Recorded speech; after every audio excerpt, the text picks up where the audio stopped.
Now I want to give you a number: $3.7 billion.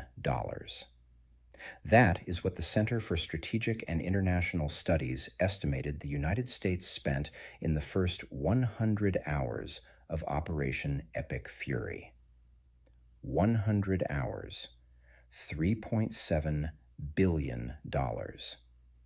That works out to roughly $891 million per day in the opening phase of this conflict.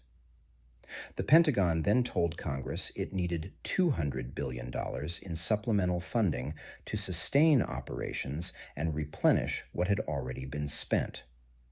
$200 billion.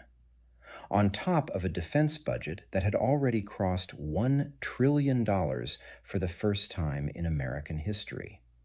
On top of a national debt that, during the course of this war, crossed $39 trillion.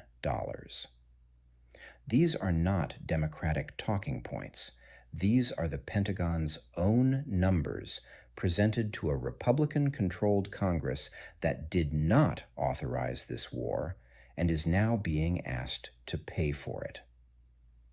The fiscal case against this war should be obvious to any conservative who has spent the last decade arguing that Washington spends too much money it does not have. Instead, what you are seeing from most Republican members of Congress is silence, followed by carefully worded statements about supporting the troops that say nothing about whether the mission itself was correct. There is a word for that, and it is not leadership.